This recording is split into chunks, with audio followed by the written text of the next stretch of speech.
Welcome to Charlotte Readers Podcast, where authors give voice to their written words.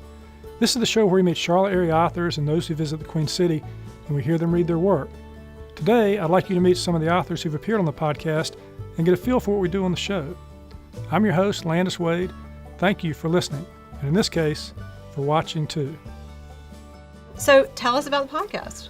Yeah, so, this is a show where we bring on Charlotte area authors and those who visit the Queen City, and we hear them read their work. We do get into questions about their work and their writing life, but more than that, like the tagline says, they're giving voice to their written words because they're actually reading their work.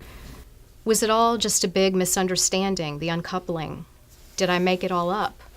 Could we have tried harder, different, better? If we're this civil and even friendly, then why, exactly, did we split up? This is the story of a charmed divorce. So, Kathy, is there such a thing as a charmed divorce? No. No, I mean, not at all. But it's a good title, right? It's a great title. I mean, there are charmed circumstances, Sure. and that's what we had. The jury deliberated for 2 days, read some Bible verses on forgiveness, talked the manslaughter holdouts around, and found Nellie Freeman not guilty by reason of insanity, it not being unheard of that a woman could be struck crazy for a short period of time, long enough to kill a lying, cheating husband. The judge allowed her to take her bloody dress and razor with her, and she seems to have vanished from Charlotte. Now that's what I wrote, but as it turned out, she went to Kentucky, married, came back to Charlotte, lived just north of Uptown for 40 years, happily married, raised her family, and died at Mercy Hospital in 1964. I've got one called The Lawyer's Spouse here. This is the one I like. Yeah. Because this happened to me at home. I'm glad there's at least one thing you like in the book. Okay, JD. The Lawyer's Spouse. That won't work on me. I'm not opposing counsel. Objection, my ass. Yeah, it's like, wife says, don't cross-examine me. I'm not your witness. I'm not your client. Exactly, Yeah, exactly. What makes a good memoir? So I think the first thing, the most important part is, and this is a tip that everyone gives for anybody who wants to write memoir, you have to be twice as hard on yourself as you are on anybody else, which means you're unearthing all these memories that are stored in layers in the hopes of uncovering the deepest patterns of your personality. And that's the reward for writing memoir, is self-understanding.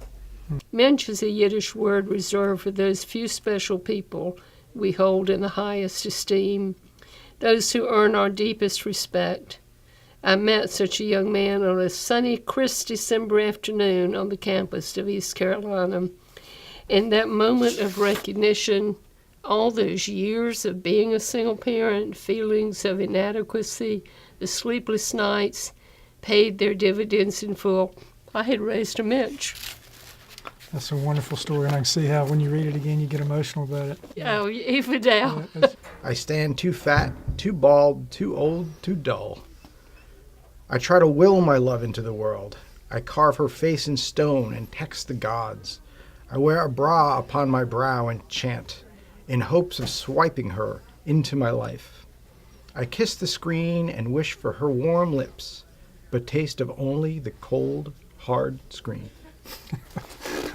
Does your wife know that you're on Tinder? Yeah. I actually had to ask friends about Tinder in order to figure that out. Now, you've got another work of LGBT fiction coming out in May, correct? Yeah, that's correct. Called Cleo's Rising. Yeah, it's called Cleo Rising.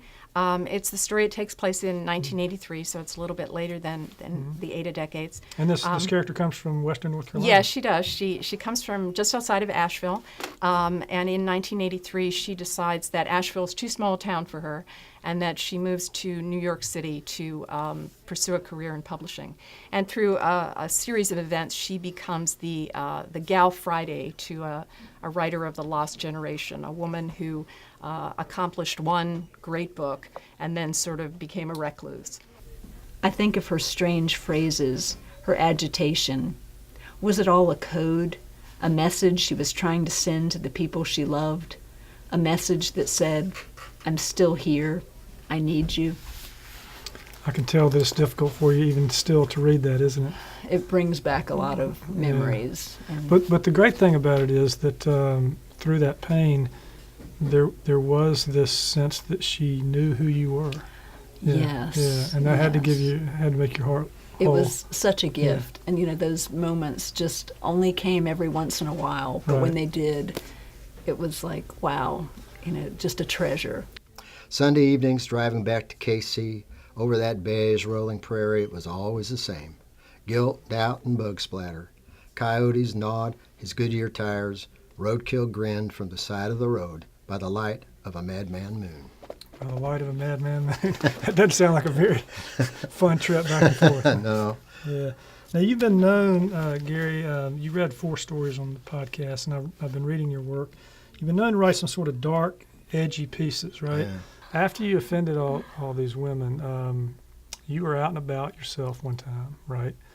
And you'd been to yoga, and you thought, I got to get a coffee or something. Gonna scoot right and in you that just- Starbucks. And you scooted right in.